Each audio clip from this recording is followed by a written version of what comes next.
Report. शुरुआती report के आधार पर दर्ज हो सकती है एफआईआर।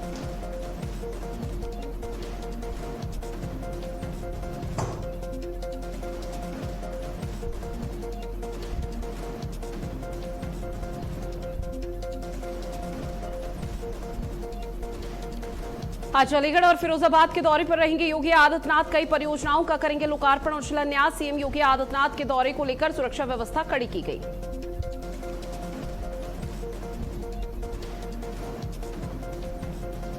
बंगाल में आज शुभेंदु सरकार का पहला पूर्ण बजट। सार्वजनिक अर्थव्यवस्था और इसके साथ ही पुलिस सरकारी कर्मचारियों पर हमले से निपटने के लिए 2 बिल। कच्चे तेल की कीमत में $1 से ज्यादा का उछाल। कच्चे तेल की कीमत $81 प्रति बैरल के पार। यूएस में भी कच्चे तेल की कीमत $77 तक पहुंची।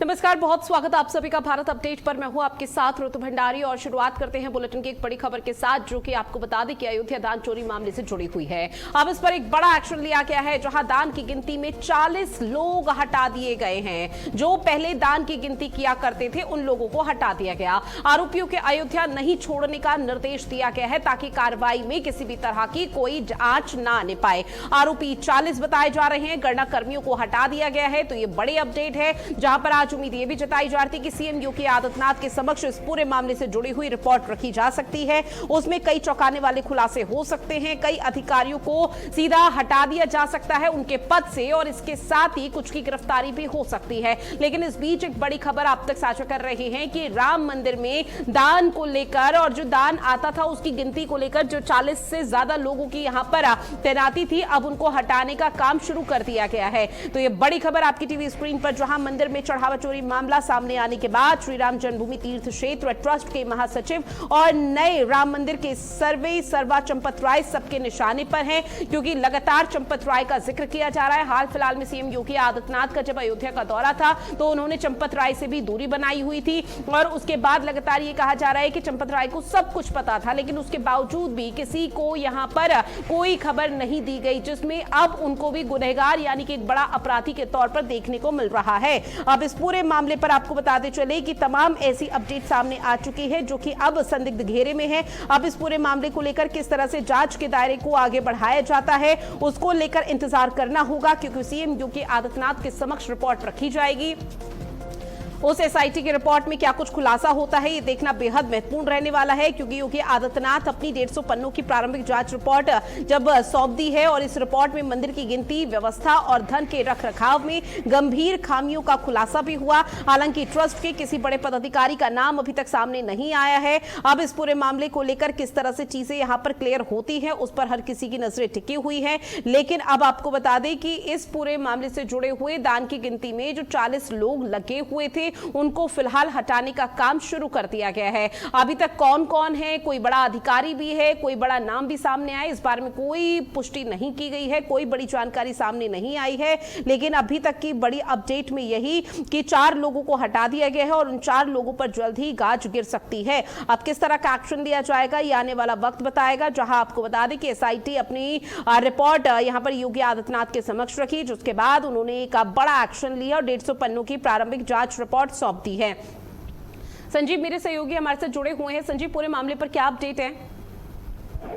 देखिए, बिल्कुल ये कहा जा सकता है कि एसआईटी ने जिस तरह से जांच की है, तो उसमें ये पाया गया है कि कई लोगों की जो भूमिका थी वो काफी ज्यादा संदिग्ध पाई गई है। फिलहाल जो है अभी ये कहा जा सकता है कि एसआईटी जो है अभी नामों का खुलासा नहीं कर रही है। उनका यही कहना है कि अभी मामले की विवेचना चल रही है, और ये माना जा रहा है कि आज जो उत्तर प्रदेश के मुख्यमंत्री योगी आदित्यनाथ को जो है एसआईटी अपनी प्रारंभिक रिपोर्ट सौंप सकती है। और इसके अलावा ये भी कहा जा सकता है कि जो 15 दिन की समय दी गई थी एसआईटी को, उसमें भी कुछ इजाफा हो सकता है, यानी कि 1-2 सप्ताह की बढ़ोतरी हो सकती है। क्योंकि जिस तरह से जिन 40 लोगों की बात सामने आ रही है, ये माना जा रहा है कि इन 40 लोगों को जगह जो है नए लोगों को जगह दी जाएगी। लेकिन अभी उन 40 लोगों के जो है नाम का खुलासा एसआईटी नहीं कर रही। उनका ये कहना है कि विवेचना का विषय है, और विवेचना होने के बाद ही इस पूरे प्रकरण में जो है मुकदमा दर्ज कराया जाएगा, और उसी के आधार पर आगे की कार्रवाई की जाएगी। लेकिन जिस तरह से एसआईटी ने अपनी जांच की है, उससे ये साफ जाहिर होता है कि जल्दी कुछ लोगों पर गाज भी गिर सकती है, कुछ लोगों को उनके पद पदाधिकार से हटाया भी जा सकता है और नए चेहरों को उसमें शामिल भी किया जा सकता है। जी, अब चूंकि देखिए खबरें ये भी सामने आ रही है संजीव की सीएम योगी आदित्यनाथ के समक्ष एसआईटी की रिपोर्ट जा चुकी है। सीएम योगी आदित्यनाथ के समक्ष 150 पन्नों की रिपोर्ट के बाद ही ये बड़ा एक्शन लिया गया कि जो दान की गिनती में 40 लोग लगाए गए थे उन सभी को हटा दिया गया। लेकिन जो 40 गणना कर्मी है जिनको हटाया गया, जो आरोपियों की श्रेणी में बताए जा रहे हैं, इनमें से क्या कोई बड़ा नाम? देखिए, अभी जैसा मैंने बताया कि नामों का खुलासा नहीं किया गया है, लेकिन ये अभी तक की जो सूत्रों के हवाले से खबर आ रही है तो उसके अनुसार गोपाल राव भी हो सकते हैं, इसके अलावा जो है अनिल मिश्रा भी हो सकते हैं, इन पर भी गाज गिर सकती है। और साथ ही जिस तरह से 150 से ज्यादा लोगों से जो है एसआईटी ने जो पूछताछ की थी और उसके आधार पर 40 लोगों के बयान भी दर्ज किया गया था, तो ये माना जा रहा है कि जिन 40 लोगों के बयान दर्ज किए गए हैं उन पर ये गाज गिर सकती है। लेकिन फिलहाल जो है अभी एसआईटी इस पूरे मामले में कुछ भी बोलने को तैयार नहीं है, न ही शासन स्तर पर कोई बोलने को तैयार है, न ही प्रशासनिक स्तर पर। उनका यही कहना है कि मामले की अभी जांच चल रही है, उसके बाद ही आगे की कार्रवाई की जाएगी और उससे मीडिया को अवगत कराया जाएगा। जी, देखिए कानूनी प्रक्रिया जब संपन्न हो जाएगी उसके बाद ही यहाँ पर शायद कोई स्टेटमेंट सामने आ पाएगा। लेकिन जो ये 40 कर्मचारी जिनके लगातार नाम सामने आ रहे हैं, इन पर आरोप क्या लगा है, किस तरह से लगा है, एसआईटी की तरफ से कुछ भी सूत्रों के हवाले से जानकारी सामने आई? देखिए, ये माना जा रहा है कि जो दान दिया जाता था उसमें गड़बड़ी का मामला सामने आया है और इन 40 लोगों में जो है मंदिर परिसर के भी लोग हैं, इसके अलावा बैंक के भी कुछ कर्मी हैं, क्योंकि जो पैसे का दान दिया जाता था उसमें जो गिनती होती थी, गिनती से लेके जो है और फिर बैंक तक पहुंचाना और इसके अलावा आने और जाने वाले के समय जो है सिर्फ उनकी चेकिंग होती थी। लेकिन जो लोग बीच में उठ के जाते थे, जो दान आता था उसको गिनने के बाद, तो उस समय जो है ऐसा माना जा रहा है कि चेकिंग नहीं होती थी। तो यानी हो सकता है, ये आशंका जताई जा रही है कि जब दिन में आदमी जो कर्मचारी लगे हुए थे गिनने में, वो हो सकता है कि दिन के समय जो है पैसे की गड़बड़ी कर सकते हैं। तो कई ऐसे पहलू हैं जिसके आधार पर जो है इस जांच की जा रही है और ये देखना बेहद महत्वपूर्ण रहने वाला है कि इस पूरे मामले को लेकर अब किस तरह से एक्शन योगी आदित्यनाथ की तरफ से भी लिया जाता है। बहरहाल जानकारी साझा की उसके लिए बहुत शुक्रिया संजीव आपका।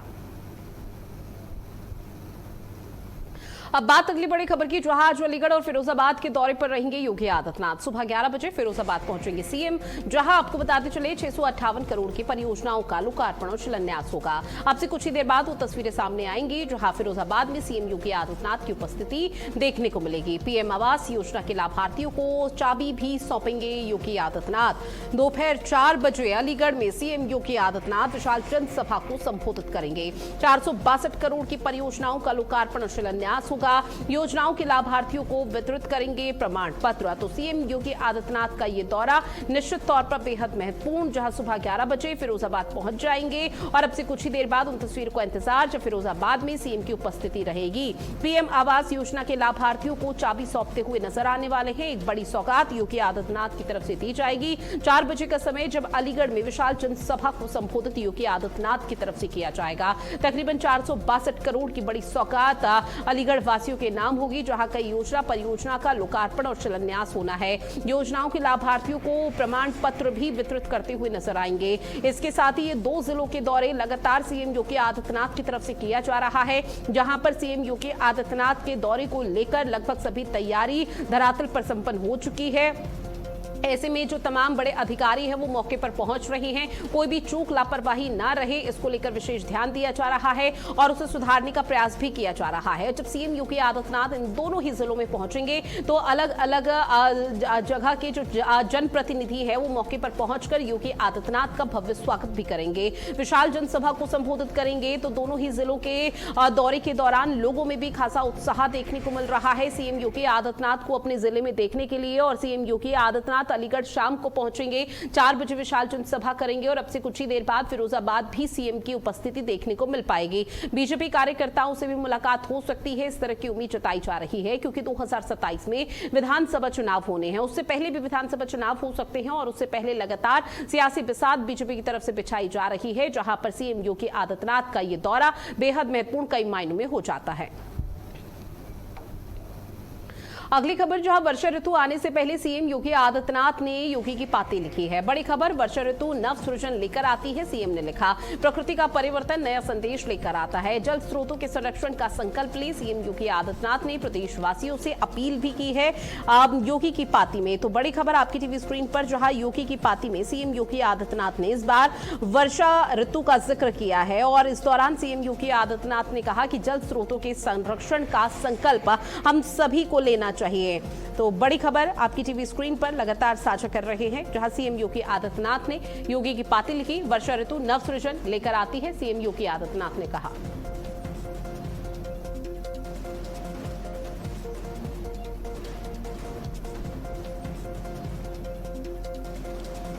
तो देखिए, बड़ी खबर लगातार आप तक साझा कर रहे हैं, जहां उत्तर प्रदेश के मुख्यमंत्री योगी आदित्यनाथ ने प्रदेशवासियों के नाम योगी की पाती लिखी है और इस योगी की पाती आने के संदेश के माध्यम से सीएम योगी आदित्यनाथ ने वर्षा ऋतु के आगमन का जिक्र किया है।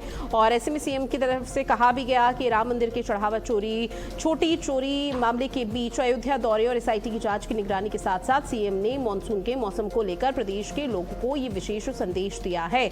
उन्होंने एक पेड़ मां के नाम जो अभियान चल रहा है इसमें हिस्सा लेने के लिए कहा। जल स्रोतों का संरक्षण का कहा कि तालाब, पोखरों, कुआं और अमृत सरोवरों को साफ रखने और उन्हें बचाने में जन भागीदारी की अपील की है। जितना लोग सामने आएंगे, हिस्सा लेंगे, उतना बेहतर होगा आगे आने वाले समय के लिए, अगली पीढ़ी के लिए भी। साथ ही सीएम योगी आदित्यनाथ ने वर्षा जल संचयन यानी वाटर हार्वेस्टिंग का भी जिक्र किया।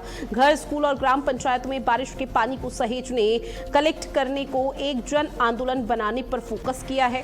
साथ ही जैविक खेती को बढ़ावा की बात कही है। सीएम ने कहा कि प्रकृति के प्रति आभार जताते हुए टिकाऊ कृषि और स्वस्थ समाज के लिए केमिकल मुक्त जैविक खेती अपनाने का संदेश यहाँ पर हर किसी को देना चाहिए। स्वच्छता और स्वास्थ्य का भी ध्यान रखना चाहिए, क्योंकि जब बरसात आती है तो बरसात के दिनों में जल जमाव की स्थिति हो जाती है, जिसकी वजह से कई ऐसी संक्रामक बीमारियां हो जाती है, जिससे बचने के लिए हम सभी को तमाम इंतजाम यहां पर करने चाहिए। और सीएम योगी आदित्यनाथ की तरफ से इन तमाम महत्वपूर्ण मुद्दों को लेकर जो बात रखी गई ये बेहद जरूरी, क्योंकि वर्षा ऋतु आने वाली है और वर्षा ऋतु से पहले सीएम योगी आदित्यनाथ ने कई महत्वपूर्ण बातों का जिक्र किया है।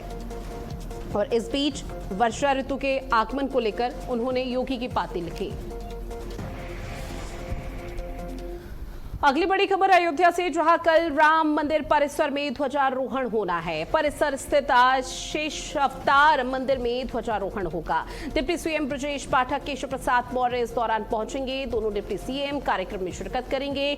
लगभग 3000 से अधिक मेहमान इस दौरान शामिल होते हुए नजर आएंगे। तो बड़ी खबर, जहां आपको बता दें कि ध्वजारोहण का ये कार्यक्रम जहां कल होगा राम मंदिर परिसर में और लगभग सभी तैयारी यहां पर हो चुकी है। परिसर स्थित शेष अवतार मंदिर में ध्वजारोहण होना है। विशेष तैयारी की जा रही है। डिप्टी सीएम ब्रजेश पाठक और उत्तर प्रदेश के डिप्टी सीएम केशव प्रसाद मौर्य की उपस्थिति रहेगी। दोनों डिप्टी सीएम, उप मुख्यमंत्री इस कार्यक्रम में शिरकत करेंगे। इसके साथ ही कई अतिथि गण ऐसे होंगे, गणमान्य लोग ऐसे होंगे जो इस पूरे कार्यक्रम में शामिल हो सकते हैं। तो बड़ी खबर, जहां कल अयोध्या राम मंदिर में ध्वजारोहण होना है और उसको लेकर अभी तैयारी यहां पर की जा रही है। परिसर स्थित शेष अवतार में ध्वजारोहण होगा और इसके साथ ही दोनों डिप्टी सीएम की उपस्थिति यहां पर देखने को मिलेगी। रमन मिश्रा मेरे सहयोगी हमारे साथ जुड़े हुए हैं। रमन, चूंकि देखिए कल अयोध्या राम मंदिर में दोनों डिप्टी सीएम की उपस्थिति देखने को मिलेगी, कई गणमान्य लोग रहेंगे क्योंकि शेष अवतार परिसर और अयोध्या राम मंदिर में ध्वजारोहण होना है। किस तरह की भव्य स्तर पर तैयारी? बिल्कुल 23 जून को राम मंदिर में बने शेषावतार मंदिर का जो है वहां पर ध्वजारोहण होना है, जिसमें मुख्य अतिथि के रूप में दोनों डिप्टी सीएम केशव प्रसाद मौर्य और ब्रजेश पाठक उपस्थित रहेंगे। कार्यक्रम की तैयारियों को लेकर जो विवादों में भी जिनका नाम चल रहा है, प्लस के महासचिव चंपक राय, लगभग कल 4 घंटे तक उन्होंने तैयारियां का जायजा लिया और देखा कि किस तरीके से व्यवस्था रहेगी। आपको बता दें लगभग 6000 इसमें गेस्ट आने वाले हैं, जिसमें कुछ साधु संत रहेंगे, कुछ सामान्य लोग रहेंगे, कुछ नेता रहेंगे, कुछ व्यापारी लोग रहेंगे। यानी कि विशेष एक भव्य तरीके से शेषावतार मंदिर का ध्वजा। देखिए खबरें ये भी सामने आ रही है कि 1000 से ज्यादा जो विशिष्ट मेहमान हैं उनकी भी उपस्थिति रह सकती है। वीआईपी लोगों का आगमन भी यहाँ पर रहेगा। तो क्या कोई ट्रैफिक एडवाइजरी ट्रैफिक पुलिस कर्मियों की तरफ से जारी की गई है कल के लिए विशेष तौर पर? चलिए, फिलहाल उनसे संपर्क टूट गया है। एक बार फिर से यहाँ पर जानकारी लेने का प्रयास करेंगे और ऐसे में कल जो तारीख है 23 जून वो बेहद ऐतिहासिक होने जा रही है, क्योंकि अयोध्या राम जन्मभूमि परिसर में एक बेहद ही महत्वपूर्ण कार्यक्रम का आयोजन है और ध्वजारोहण समारोह होने जा रहा है। आपको बता दें कि शेष अवतार मंदिर पर ध्वजारोहण होगा। राम मंदिर परिसर के 7वें पूरक मंदिर के रूप में निर्मित भगवान शेष अवतार जो लक्ष्मण जी हैं, उनके मंदिर पर शिखर पर कल मुख्य धर्म ध्वज फहराया जाएगा। अब बात अगली बड़ी खबर की करते हैं। आज शिंदे गुट में शामिल होंगे बागी 6 सांसद। बड़ी खबर दोपहर 3 बजे का समय जब शिवसेना शिंदे गुट में शामिल हो जाएंगे। उद्धव ठाकरे ने विधायकों की बैठक बुलाई है, जहां शाम 4 बजे पार्टी दफ्तर में ये बड़ी बैठक होगी। सांसदों की बगावत के बाद विधायकों की मीटिंग, जहां आज शिंदे गुट में शामिल होंगे बागी 6 सांसद। दोपहर 3 बजे शिवसेना शिंदे गुट में शामिल होंगे। उद्धव ठाकरे ने विधायकों की बैठक बुलाई है। शाम 4 बजे पार्टी दफ्तर में ये बैठक होगी। सांसदों की बगावत के बाद विधायकों की मीटिंग, जहां उद्धव गुट के बागी अब प्रेस कॉन्फ्रेंस भी कर सकते हैं, मीडिया के समक्ष अपना पक्ष रखेंगे। मुंबई में कर सकते हैं प्रेस वार्ता और आज भी ये प्रेस कॉन्फ्रेंस हो सकती है।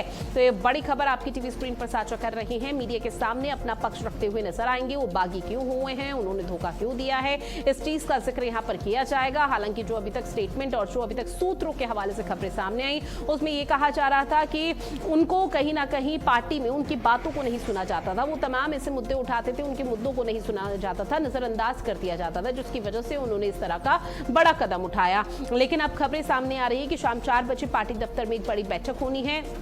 इसके साथ ही आपको बता दें कि आज दोनों ही दलों के बीच, यानी कि शिवसेना उद्धव ठाकरे की और शिंदे गुट की, दोनों ही दलों में कई बैठकें होती नजर आएगी। आज शिंदे गुट में शामिल होने जा रहे हैं 6 बागी सांसद। दोपहर 3 बजे का समय होगा जब शिवसेना शिंदे गुट में ये 6 बागी सांसद शामिल हो जाएंगे और सदस्यता ग्रहण कर लेंगे। अब उद्धव ठाकरे ने विधायकों की एक बड़ी बैठक बुलाई है। शाम 4 बजे का समय है जब पार्टी दफ्तर में इस बड़ी बैठक को अंजाम दिया जाएगा, उसकी अध्यक्षता करेंगे। सांसदों की बगावत के बाद विधायकों की मीटिंग है। आज शिंदे गुट में शामिल होने जा रहे हैं 6 बागी सांसद, जहां दोपहर 3 बजे शिवसेना शिंदे गुट में शामिल होंगे और यहां पर सदस्यता ग्रहण करते हुए नजर आएंगे। उद्धव ठाकरे ने विधायकों की बड़ी बैठक भी बुलाई है।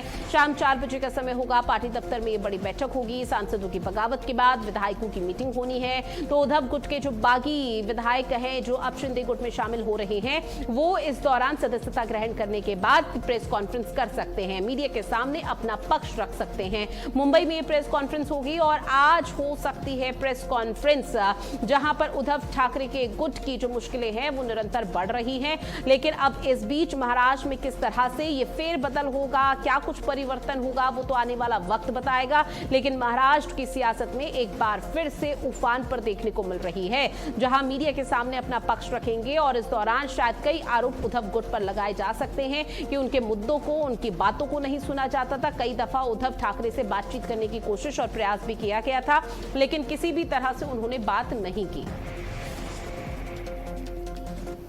अगली बड़ी खबर, जहां मिर्जापुर में लालगंज पुलिस ने गौवध निवारण अधिनियम के तहत वांछित 2 आरोपियों को गिरफ्तार कर एक बहुत बड़ी सफलता हासिल की। पुलिस के मुताबिक दोनों एक संगठित गिरोह से जुड़े हैं जो गौवंशों को वाहनों में लादकर बिहार समेत कई राज्यों में पहुंचाने का काम करता था। अब गिरोह के सदस्य वाहन से, आपको बता दें कि आगे चलकर पुलिस चेकिंग और बैरियर की निगरानी करते थे, जिससे गौवंशों से लदे वाहन आसानी से निकल जाते थे। आरोपियों के खिलाफ रायबरेली, चंदौली, भदोही और इसके साथ ही वाराणसी और कौशाम्बी समेत कई जिलों में गौवध निवारण, पशु क्रूरता, हत्या के प्रयास और शस्त्र अधिनियम सहित कई मुकदमे दर्ज हैं।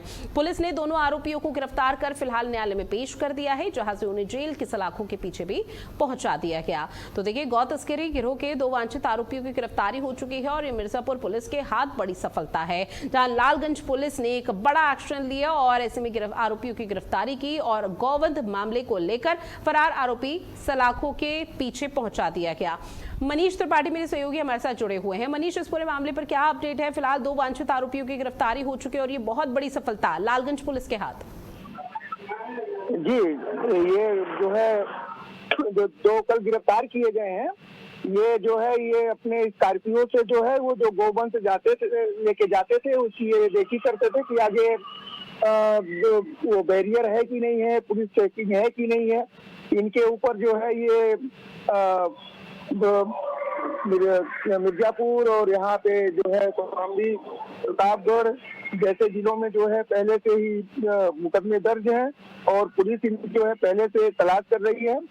और इसमें जो मेन है, जो अभियुक्त है, वो जो है उसकी रायबरेली, चंदौली, भदोही, वाराणसी, कौशाम्बी और जो है राजकुमार चौरसिया जो है, और ये वांछित जो है अजय कुमार चौबे, और मेन इसमें अजय कुमार चौबे है। और ये दोनों आरोपी जो पकड़े गए हैं, ये जो है बिहार से जो है इनका ताल्लुकात है।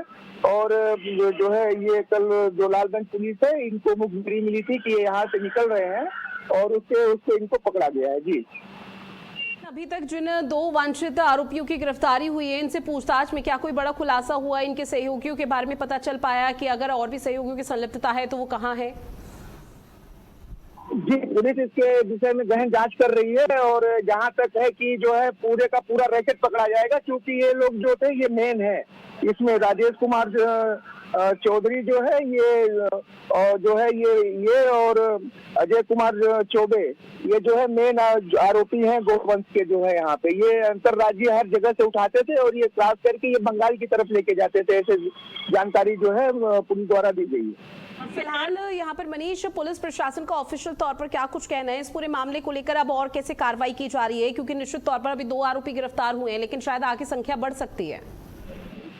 जी जरूर, इसमें आगे की संख्या बढ़ेगी, इसलिए कि पुलिस ने पूरी तरह से, मिर्जापुर पुलिस ने कमर कस लिया है कि गोवंश को जो है यहाँ से हम निकलने देंगे नहीं, क्योंकि मिर्जापुर की सीमा जो है वहाँ पे जो मध्य प्रदेश से भी मिलती है, और मध्य प्रदेश के जो उप मुख्यमंत्री थे वो विंध्याचल में आए थे। हम लोगों ने उनसे सवाल भी किया था गोवंश को लेकर के कि मध्य प्रदेश में से भी जो है गोवंश लाया जा रहा है। आरोपियों की भी गिरफ्तारी मनीष आगे आने वाले समय पर हो सकती है। बहरहाल जानकारी साझा की उसके लिए बहुत शुक्रिया आपका।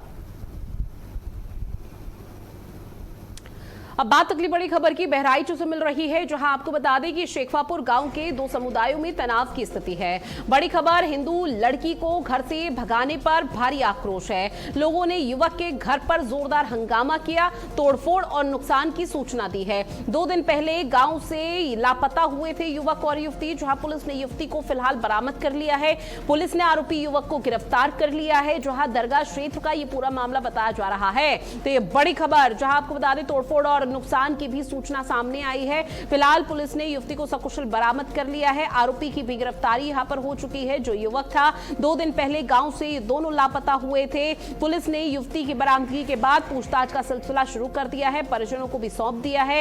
ऐसे में बहराइच से इस वक्त की बड़ी खबर आपकी टीवी स्क्रीन पर, जो तनावपूर्ण हालात बहराइच के शेखवापुर गांव में देखने को मिल रहे हैं। 2 समुदाय आमने सामने आ चुके हैं और हिंदू लड़की को घर से भगाने का ये पूरा मामला, जहां पर अब लगातार जो आक्रोश और नाराजगी है वो सड़कों पर देखने को मिल रही है। लोगों ने युवक के घर पर जोरदार हंगामा किया, पथराव किया, तोड़फोड़ और नुकसान की सूचना सामने आई है। तस्वीरें आपकी टीवी स्क्रीन पर, जहां 2 दिन पहले गांव से लापता हो गए थे युवक और युवती।